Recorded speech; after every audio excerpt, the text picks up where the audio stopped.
First off, game day. Let's go.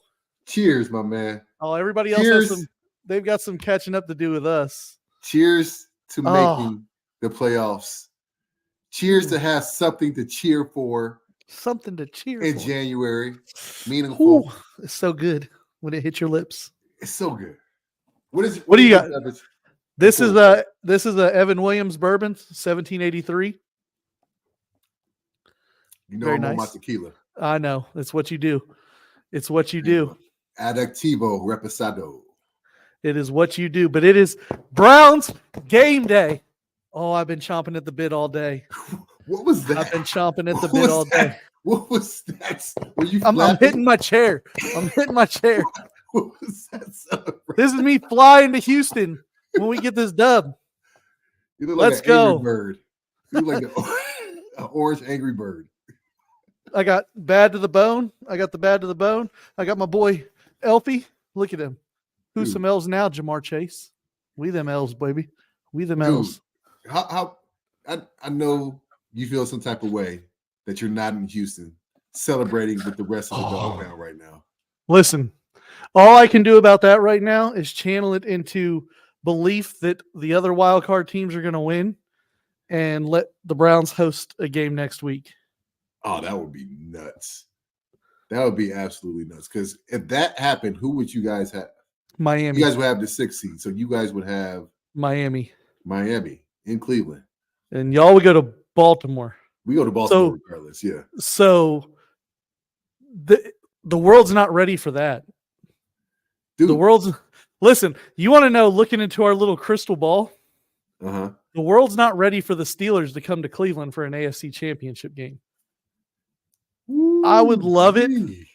I would not want to be there.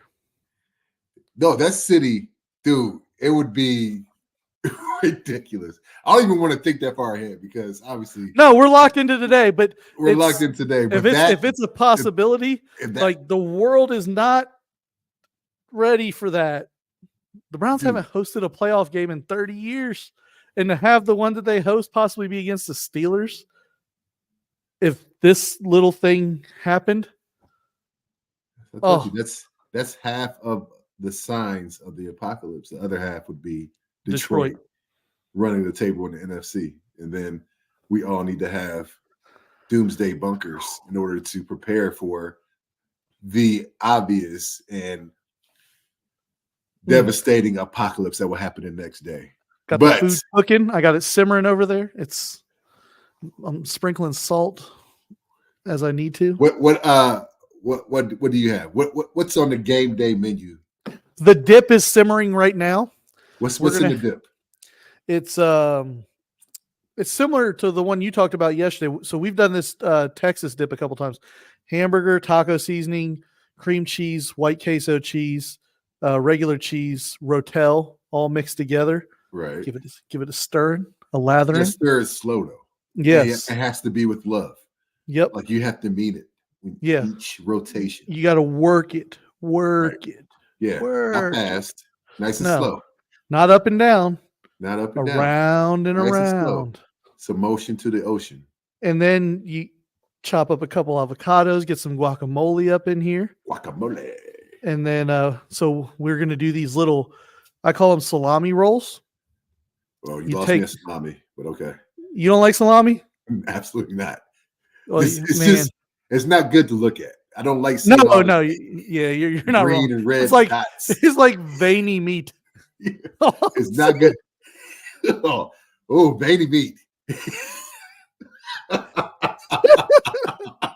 I need a drink on that one. Oh man, yeah. You have your veiny meat rolls. Go ahead. You have those. So it's a salami, and all you do is you just spread cream cheese on there, roll it up. It's a nice little snack. And veiny meat rolls with a spread of cream cheese. And then I'm thinking about, because I still got a couple hours, I'm thinking about maybe I got a package of bacon. I've got some pickle spears. I might do some bacon wrap fried pickles. Okay. I don't want to come to your house for game day. That's just this game day. We do different stuff all the time, man. I'm just saying I wouldn't be there today because I'm not a fan of pickles or burgers. veiny meat rolls. You don't have to eat my veiny meat. You can just eat the sliders. I don't want the veiny meat rolls. Oh, you can just eat the smash dip? burgers. I do this. Dip. Oh, you doing smash burgers too? Okay. Yeah. All right. Yeah, the smash burgers on Texas toast though, not buns. I feel like when you do a smash burger, you have to double it up, right? For the burger. Yeah. You can't have just one. It's just one thin. Patty. That's just one. You're not getting any meat on that. So, but yeah, we're gonna sit here. I'm gonna try not to lose my mind. So let me take you and we'll break down the game a little bit. This is the Pod Me Up pregame playoff edition for the Browns and Texans and NFL on a Saturday. Initially, you and I talked last week. I need to wet my beak again. I'm just too excited. So excited. And I don't know what to do with my hands. I don't know what to do with my hands, so I'm just put them here. But when we talked and I looked, I was like, man, I hope we get the Saturday games, which I am still kind of glad because it's one day less that I have to wait to watch my team now. Like I'll know tonight because it's just unbearable. The last time that the Browns made the playoffs, we played the Steelers and it was a Sunday night game and it was terrible for me, like waiting all weekend and all day long. Well, it was terrible for me afterwards. Well, it was terrible for me from the very first snap of the damn game. And listen, this is about me, okay? Okay, you're right. I'm not trying to bring up bad memories. You bring up that game, I get triggered. I'm sorry. It's automatic response. So the only reason I'm cutting you off now is because I'm not trying to put you in a bad mood. I need your positive pants. Right, cool. I need your positive pants today. There's only one. There's only one pair of positive pants. It's only one. Well, my pessimistic pants have worked all season long because every week I've been like, oh, we're done. Somebody else is hurt. That's it. Your reverse psychology pants? Yep. My reverse psychology pants and the $1,400 I've lost betting on the teams to beat the Browns this season. You can justify it and say it was all for. I should get a ring if we win it all. This is your flight and your hotel to Houston. Right. But no, we waited all day long. And I'm sitting there and everybody typically got to work the next day. So I was like, yeah, give me the Saturday game. I want the Saturday game, preferably the 4:30 game. And the biggest reason is because I thought I'd have to work on Monday, not realizing I don't. Oh, yeah, this really defeats the purpose of having a Saturday. That was the whole reason I wanted. Like, I thought I had to go into the radio station Monday, but because of MLK Day, I don't. And now I'm like, well, now I wish I had my hope going another day into Sunday at least, because I don't got to work on Monday. And if we lose today, I'm going to be pissed off for the rest of we're the first game. You'll be pissed on your day off. On your day off. You won't have a good vent on the radio. Right. Like if we played tomorrow with you guys, we would do a joint Browns-Steelers pregame show. I'd still be in a good mood. You'd have your positive pants. Now there's a 50-50 chance, like, I'm pissed off, sitting there looking like AJ Hawk on the Pat McAfee show, just like this the whole time. Like, the Steelers play Buffalo today. I hope you guys win. Good luck. Yeah. AJ, man, you got to cheer up a little bit, bro. You got to add a smile. He will smile, but there's no teeth involved. I said the other day, if you watch the Pat McAfee show and take a shot every time AJ Hawk talks, you will be stone cold sober at the end of the show. Dude, quick story about AJ. AJ, one of your Ohio State boys, by far the fastest linebacker ever. Dude, in college, like I took pride to get up to the second level, get my hands on backers and put them into the ground. Dude, we had. You're an athlete. Yeah, I'm an athlete. I'm a former basketball player, former tight end that moved to tackle, and I consider myself an athlete. So you got twinkle toes. Yeah, you're good. You're nimble. I would get cut off the D end, post him up for the tight end on the outside run play to the right. AJ was playing inside linebacker. I'm like, okay, I got him. I got a good angle. I would get there, and he lives up to that damn last name because I was trying to get to him, and he would just take off like a fucking hawk. And so, like, just out the gate. and I can never get my hands on him. So this is my pregame show, and Trey's out here dropping F-bombs because he's pissed off about AJ Hawk from 10 years ago. Dude, I'll never forget that moment. I'm like, oh, that's what NFL linebackers look like. He just took off on me. So, oh man, AJ Hawk used to come into when I worked at the sports station in Columbus. He used to come in there and he did a show once a week called the Off Season. When he was like still playing, him and Brady Quinn, they would come in there and do a show once a week. And yeah, I can see that about AJ, but it cracks me up like when I see him on the Pat McAfee show because he's stone cold. He's not like my little graphic that I put up for you of the Browns guy. He is. Whatever that face is. I can't so you tell me. I'm in full happy mode. I got a game today to watch. I know what I'm looking forward to because the Denzel Ward news put me in the dumps earlier in the week. But this is a game we've talked a lot about TJ and Miles, and this is a game that you need Miles in the worst way. He's got to step up. Yeah, he's got to be the defensive player of the year today. He has to be because the last time you played Houston a few weeks ago, they had journeyman. What's his name? Case Keenum. Case Keenum, former Brown, former Bronco, former Patriot, former Viking, former everything, former Texas Tech Red Raider. Yeah. Case Keenum was a starter. And mind you, Case Keenum, as far as backup quarterbacks goes, he's one of the better ones. Yeah. He's good for the QB room. Yeah, he's good for the QB room. Even had a hell of a year in Minnesota or in Denver. Or it was Denver. He had a hell of a year in Denver before they handed the reins to Peyton, right? It was Case Keenum, and then that's when Peyton came in. I might have my years mixed up. I just know he had one great year where he came after Peyton because it was Minnesota. He took the Vikings to the NFC Championship. Vikings to the NFC Championship game. He was in Denver, but it was Vikings that he had that one great year. He had a great Stephon Diggs on the sideline against the Saints. And they still brought in Kirk Cousins the next year. I remember that. Okay. So he did not show up against y'all, obviously. CJ Stroud's having one of the better rookie years that a quarterback can actually have. He's taking a team that has been perennial. He don't want these problems. He don't want fire dumpsters in a fire dumpster or in a dumpster fire these last few years. Ownership has been horrible. Coaching has been inconsistent. They bring in DeMeco Ryans. They bring in CJ Stroud. They got Will Anderson on defense. What is it that the Browns need to do to win this game? How did you neutralize the talent that is CJ Stroud and Nico Collins? One of these. He's one of these guys right here. He is. Had a heck of a game to clinch against the division title against Indy. How do you stop those two? So the easy answer is our corners, and that's why the Denzel Ward thing scared and bothered me so much. Because Nico Collins is fine. He's not a number one. The Colts defense is just stinky. And they play a lot of zone. The Browns are going to play man. Okay. The Browns are going to play man.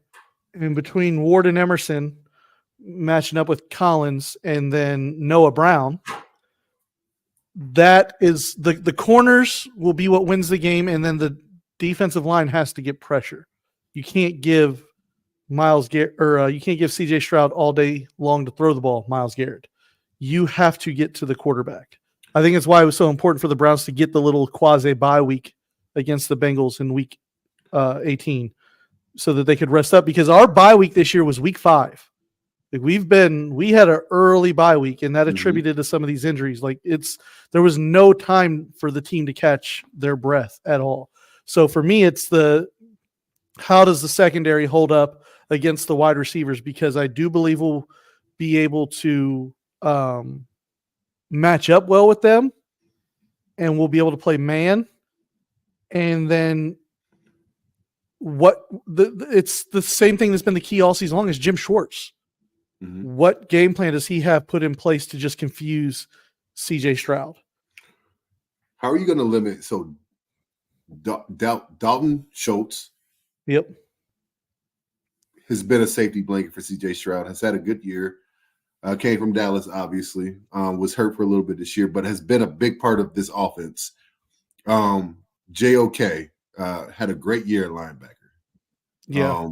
Despite the fact that Anthony Walker, who is the captain of this defense, and usually the guy that gets everybody lined up, he has been able to weather some of that absence by his play. I think Anthony Walker has taught him up well, and he's been able to apply some of the stuff that Walker has given to him. How do you stop a guy like Dalton Schultz from going off when you're giving so many resources to the Nico Collins and the Noah Browns of the world? So it's twofold. It's really funny because they seem to be really good friends on the team. Mm-hmm. It's Greg Newsome and JOK. Mm-hmm. And if we play them again, this is where we've been successful against Baltimore, is we can play man, but we don't ever, because our linebackers and our defensive backs are so athletic, they never know who the spy is or the rogue blitzer is. Mm-hmm. One play, it's Greg Newsome. The next play, it's JOK. The next play, it's Grant Delpit or Ronnie Hickman. So Ronnie Hickman will probably get a lot of Dalton Schultz because Grant Delpit is not playing. Mm-hmm. So Ronnie Hickman will probably get a lot of Dalton Schultz assignment. But then from there, and the flip side for the Texans is how willing will C.J. Stroud, knowing the Browns are going to play a lot of man, be willing to run? Because our linebackers, JOK, Greg Newsome, so on and so forth, and our nickel package is so athletic, that spy also then works as a quasi double team for the middle of the field, which is where Dalton Schultz likes to operate. Right. So it's real interesting it's what I love about Jim Schwartz and what I hate about so many offensive coordinators. He's like, this is my team.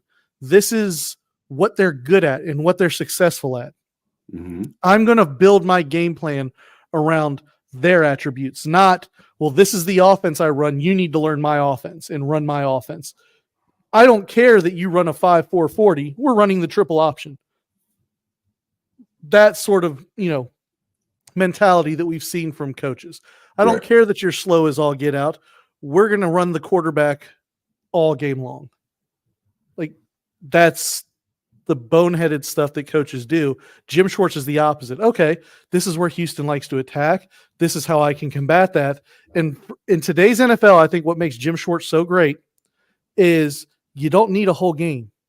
If you confuse a young quarterback for a half, that should buy you enough time to run out the second half. In most cases.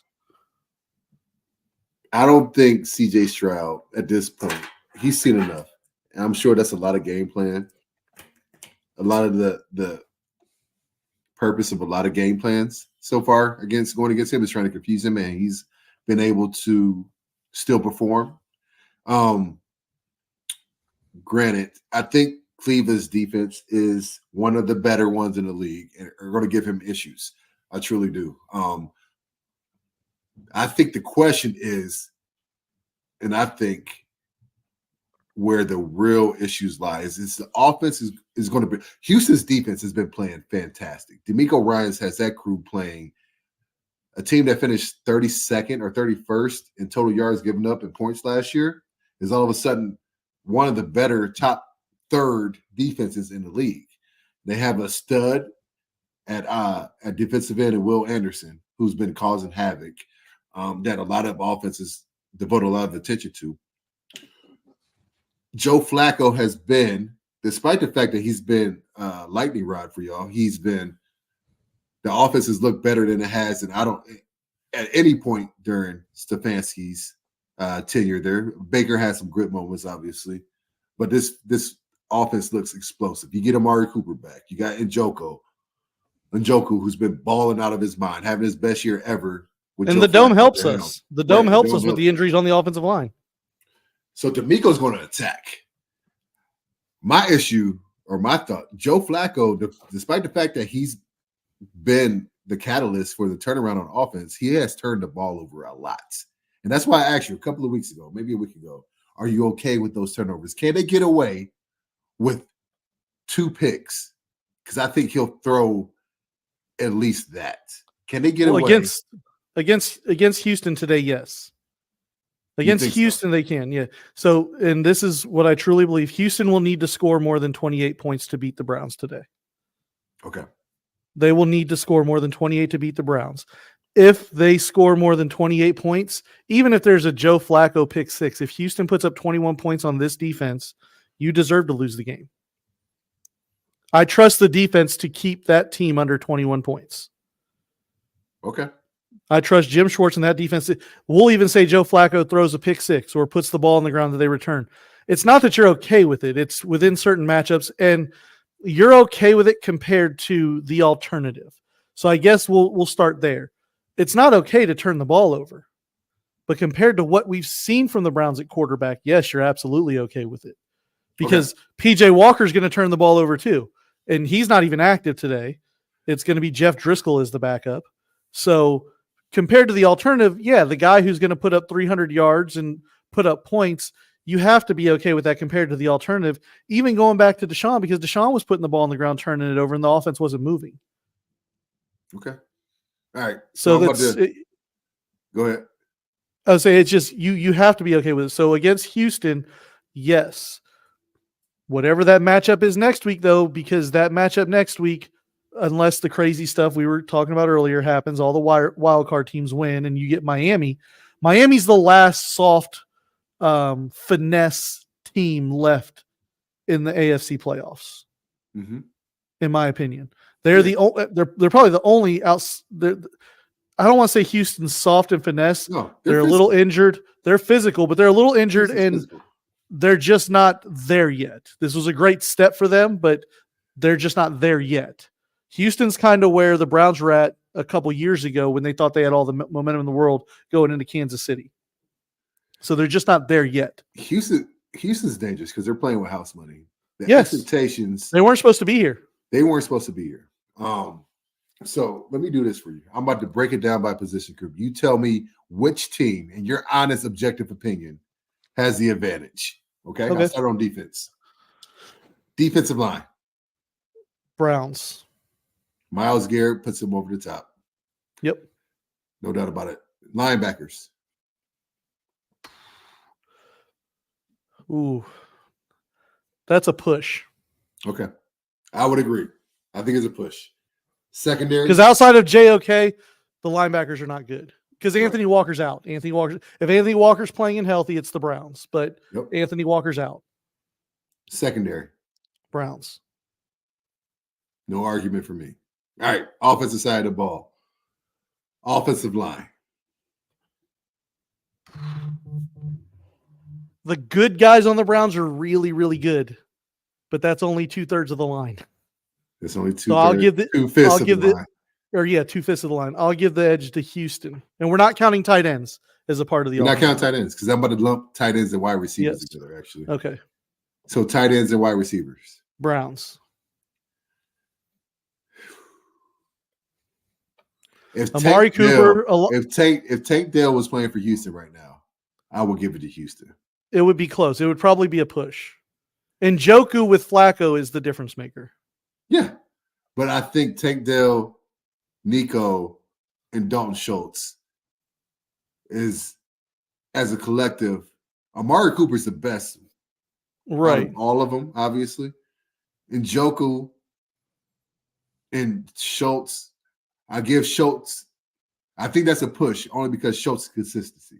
And Njoku has been great this year, but he drops the ball way too much.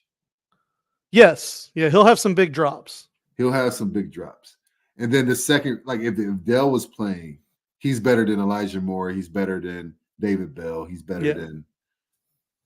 So, but I think the Browns have an obvious advantage right there. Running back. Houston. Yeah. I like Jerome Ford, dude. I do. It's just he's not a bell cow. I don't think he's had the opportunity to be a bell cow, though.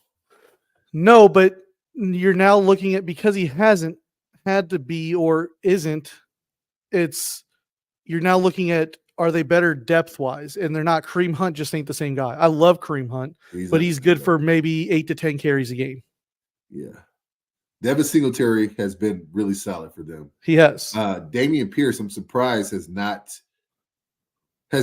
acquiesced his starting role to Singletary. But he's still a damn high quality backup. He was a 1,000-yard rusher last year on a horrible team. So they have those two. So, and finally, quarterback. Houston. Okay. Which is the crucial position that kind of Stroud is the better, more talented quarterback. But you know what? It's Flacco season, baby. They're going to flack around and find out. Because Flacco, like Shane Falco, he's got that look in his eye. He looks like he's going to play today. And he's playing with house money more than anybody in the NFL ever has. He has. He is. I give Stroud only a slight advantage because Joe, if he turns into playoff Joe from 2012 or whenever that year was it 2012? And that's the caveat is Joe in the playoffs. Yeah.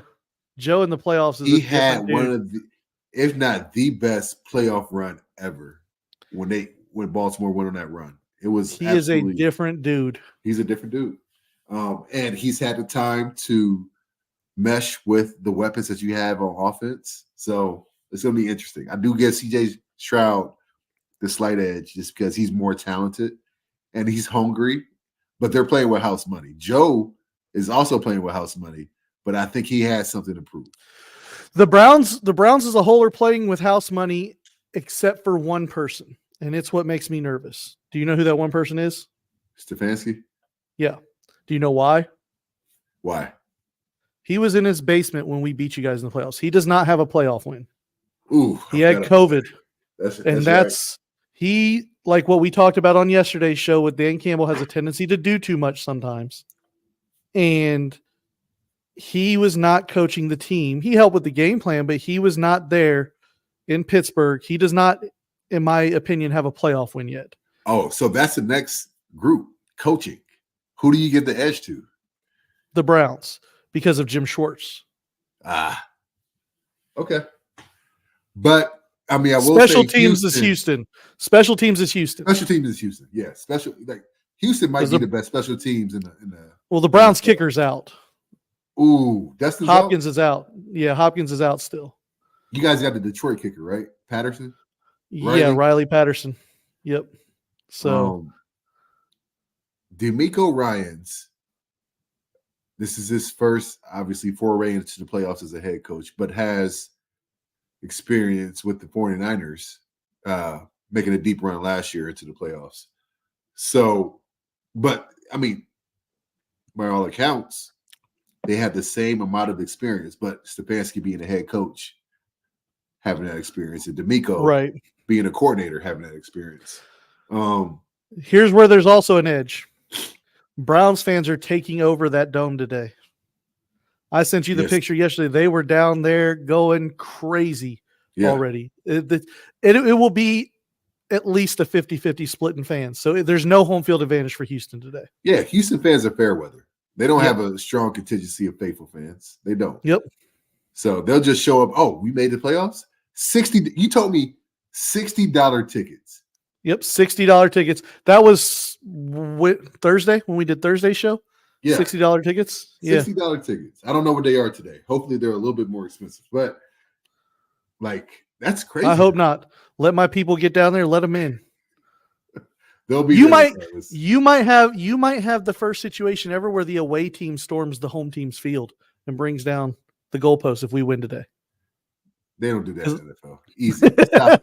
Get your Buckeye fandom. Stop letting that. First of all, storming the field and pulling down goalposts is a Northwestern type of thing. Absolutely. The Buckeyes don't do that sort of thing. We've been there. We've done that. We expect to win. Okay. All right. Then where did it come from? I don't know where it came from. And that is the secret elixir to why the Browns are going to win today. Okay. Give me to have this season, we had to sacrifice Ohio State. We moved this game to Saturday because the great state of Ohio typically wins on Saturdays. Okay. All right. We're gonna get all the Michigan doo-doo off the field from their win in Houston earlier this week. Wow, the Buckeyes have that much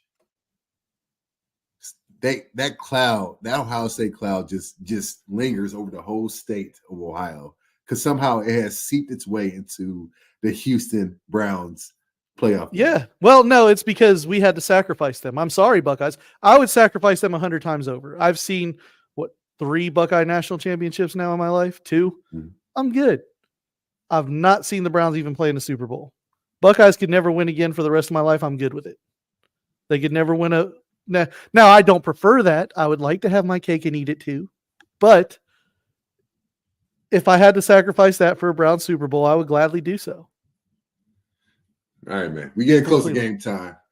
Give me a prediction. Give me a score and how you think it's going to happen. Give me some key plays.